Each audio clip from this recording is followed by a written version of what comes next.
Europe ने सोचा था कि वो भारत को झुका देगा। रूस पर लगाम कसने के खेल में यूरोप ने भारत को घेरने के लिए एक ऐसी चाल चली जो उसी पर उल्टी पड़ गई। जो इंडिया की सबसे बड़ी ऑयल रिफाइनरी और शिपिंग कंपनी है, उसके ऊपर कल यूरोप ने सैंक्शंस लगाई हैं। तो पाकिस्तानी अवाम बड़ी खुश नजर आती है जब भी भारत के ऊपर कोई ना कोई मुसीबत आती है, जैसे अभी भी आई हुई है, सैंक्शंस लगा दिए जा रहे हैं भाई इंडिया के ऊपर। दरअसल हाल ही में यूरोपीय यूनियन ने रूस पर प्रतिबंध लगाने के बहाने भारत की नयारा एनर्जी लिमिटेड, जो कि गुजरात में मौजूद है और भारत की दूसरी सबसे बड़ी रिफाइनरी है, इस पर सैंक्शन लगा दिया और प्रतिबंधों के दायरे में ले लिया। 24 घंटे पहले हमने खबर आई थी भारत की कंपनी पर सैंक्शन लगाए थे यूरोप ने। अभी 24 घंटे भी नहीं गुजरे और भाई साहब भारत की शरण में आ गया यूरोप, मतलब भारत के सामने झुक गया यूरोप और कह रहा है माफ कर दो भारत। और इस सिलसिले में मैं आपको बता दूं कि नरेंद्र मोदी ने, भारत के वजीर आजम नरेंद्र मोदी, इज लाइक बड़े प्लेयर हैं, इसमें कोई शक नहीं है। भारत की एक रिफाइनरी पर सैंक्शन लगा दी, भारत को कोई अंतर नहीं पड़ने वाला। भारत के जो प्रोडक्ट्स हैं उसको खरीदने वाले बहुत सारे देश उपलब्ध हैं। फर्क अगर पड़ेगा किसी को, अंतर यदि किसी को पड़ेगा तो स्वयं यूरोप को ही पड़ेगा। मुंह से ऑब्वियसली देखिए यूरोप में महंगाई बढ़ेगी, क्योंकि भारत से जो ये सस्ता पेट्रोल डीजल पहले इंपोर्ट करते थे ये नहीं आएगा, वहां पे ऑब्वियसली बात है महंगाई सीधा सीधा इससे बढ़ने वाली। क्योंकि इंडिया अब जारी बात है बड़े पैमाने पे तेल ले रहा है रशिया से, ठीक है, और वो कह रहे हैं कि तेल लेना हमने बंद नहीं करना। तो आपने जो करना है आप उस हिसाब से कर सकते हैं, लेकिन यूनिलैटरल तो शायद ये एक मैसेजिंग है इंडिया को बड़ी क्लियर कि वो आइंदा क्या होने वाला है।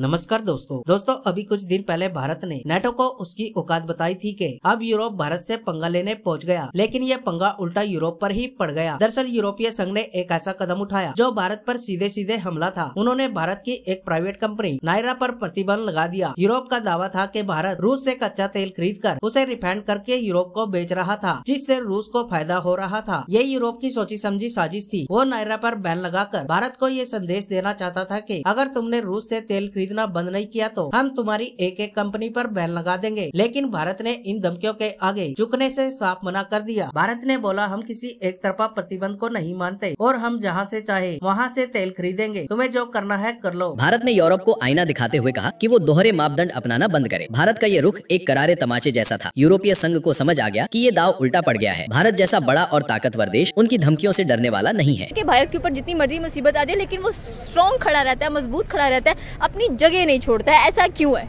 देखिए, हिंदुस्तान के ऊपर जो है ना अल्लाह का बहुत करम है, आज से नहीं हज़ारों सालों से करम है। वहाँ पे करम था, वहाँ पे मादनियात थी, हम सारा इकट्ठे थे ना, पाकिस्तान भी इकट्ठा था, तो वहाँ पर बहुत कुछ था। तभी तो गोरा फरंगी आया था ना, वो पागल मतलब सोने की चिड़िया थी। यहाँ जनाज थे बहुत, आज तक भाई हमने देखे, हमें इकबाल कह के गया है, कायदे आज़म कह के गया, ज़रा नम करो तो ये मिट्टी बड़ी जरखेज़ है, और हमने वो जरखेज़ मिट्टी तो गिरवी की रख दी है, ठीक है ना। मगर इंडिया जब उसके मुल्क से कोई चीज़ निकलती है तो वो गिरवी नहीं रखता, वो अपने मुल्क के लिए इस्तेमाल करता है। चाइना उसको कहता है कि भाई तुम क्या निकालोगे, हम खुद निकाल लेंगे, आपको बस इसका मुनाफा दे देंगे। मगर इंडिया आज अगर पावरफुल में है जैसे भी है, वो इसीलिए कि वो अपने असासे पे किसी को नहीं बिठाता, किसी की टैक्सेशन नहीं लेता है। अभी उसके पे सैंक्शन लग रही हैं, बेशक लग रही हैं, मगर उसको फ़र्क पड़ने वाला नहीं है। देखिए ना एक उसको अल्लाह पाक उसके ख़जाने निकल रहे हैं। कभी इंडिया में क्या हो रहा है, कोई मतलब मायूस खबरें इंडिया से कम आती हैं, मतलब अच्छी खबरें ज़्यादा आती हैं। और दूसरा अमेरिका जो हमें खुश कर रहा है कि अभी मुझे ट्रंप की समझ नहीं आ रही है कि वो उसका पाकिस्तान का दफा करता जा रहा है कि जी इन्होंने 6 जहाज़ गिराए, इंडिया मानता नहीं है। तो लिहाजा मुझे तो ऐसा लगता है कि जैसे पाकिस्तान से ट्रंप ने बहुत बड़ा काम लेना है, जैसे किसी बच्चे से काम कराना और उसको बच्चा कहता है यार चलो खैर है, आप बहुत अच्छे हो, जब उससे काम ले लेते हैं फिर उससे बात ही नहीं करते।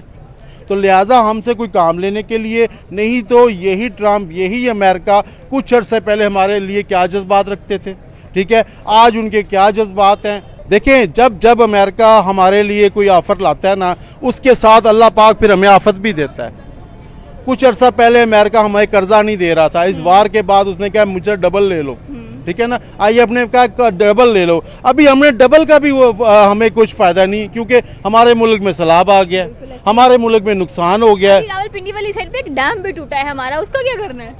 देखिए, जब हमारे तो दिल टूटे हुए हैं, डैमों को क्या करना है। ठीक है। हमारे अवाम के दिल टूटे हुए, हमारी क्रिकेट का देखें क्या हाल है, हमारे अदारों का क्या हाल है। अब डैम तो ज़ाहिर है पाकिस्तानी बनाते हैं, उसमें कोई भी हम प्रोजेक्ट बनाते हैं उसमें घपला करते हैं, उसमें सीमेंट नहीं सही लगाते हैं। तो हम भारत पे डालते हैं। वो बस यहाँ तो बच्चे जिसके नहीं होते वो कहते हैं हमारे इंडिया को जादू कर रहा है, उसने कोई हम पे वो कर दिया कि हमारे बच्चे नहीं हो रहे। ओ भाई इल्ज़ाम उस पर क्यों लगाते हो? हमारी मर्जी के बिना काम कर रहे हैं, ये तो हमने कभी आज तक कभी होने नहीं दिया। ये यूरोपियन यूनियन एंड अमेरिका ये आपको सीधा बोल रहा है। और यूरोपियन यूनियन और अमेरिका एक चीज और टेस्ट भी कर रहे हैं कि क्या भारत झुकेगा, क्या मोदी बकल डाउन करेंगे, क्योंकि हमने सबने बड़ी कसमें खाई थी कि मोदी झुकता नहीं है। और क्या भारत फाइट बैक करेगा, क्योंकि अब तक हमने फाइट बैक किया नहीं है, हमने बीच का रास्ता निकाला। और दोस्तों रियलिटी भी है कि रशिया ने भी हमारा पूरा साथ दिया पिछले 3-4 साल में। 20 बिलियन डॉलर से ज्यादा वो हमारे एनर्जी सेक्टर में, ऑयल रिफाइनरी में, उसके अंदर इन्वेस्ट कर चुका है।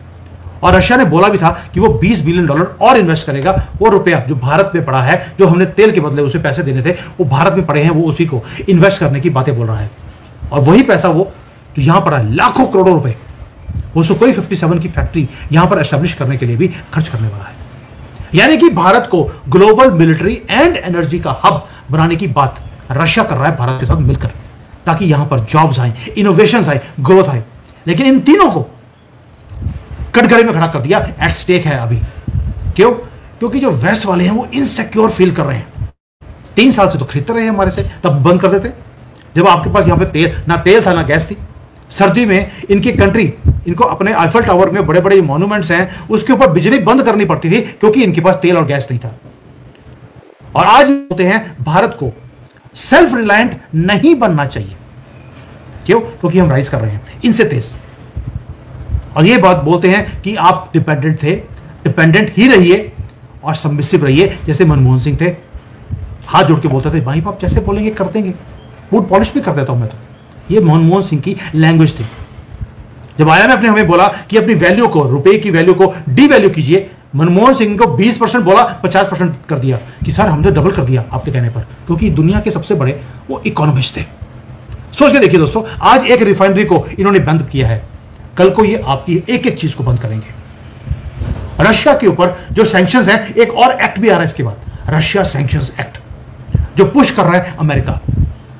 वो अगर पास हो गया, यानी कि जो अमेरिकन सैंक्शंस है वो हमारी सारी की सारी जितनी ऑयल कंपनीज है और बाकी की कंपनीज जो रशिया के साथ ट्रेड करती हैं, उनके ऊपर सैंक्शन लग जाएगा। हमारी इंडियन रिफाइनरीज के ऊपर, हमारे इंडियन ट्रेड के ऊपर। वो स्टेप 2 है। यानी कि ये जो गेम है, it is bigger than energy. ये जियोपॉलिटिकल चेस है। अब आप में से लोग बोलेंगे भैया आपने तो कल बोला था भारत जीत रहा है, आज आप बोल रहे भारत हार रहा है, क्योंकि नई सिचुएशन आ गई है। कल हमने इनको आंसर दिया था इनकी भाषा में। अब ये जियोपॉलिटिक्स है, इसमें हर रोज सामने वाला भी कोई गोटी खेलेगा। इन्होंने खेल दी, उन्होंने गोटी एक होली खेली है, भारत को पनिश किया जाए। और पनिश इसलिए करना है क्योंकि आपने इंडिपेंडेंट ट्रेड पॉलिसी चूज किया है। आपने हिम्मत करी कि आप चीप ऑयल रशिया से खरीदते हैं, उसे रिफाइन करते हैं और उसे एक्सपोर्ट भी करते हैं। और आपने रिफ्यूज किया वेस्टर्न कमांड जो वहां से आ रही है उसको फॉलो करने के लिए।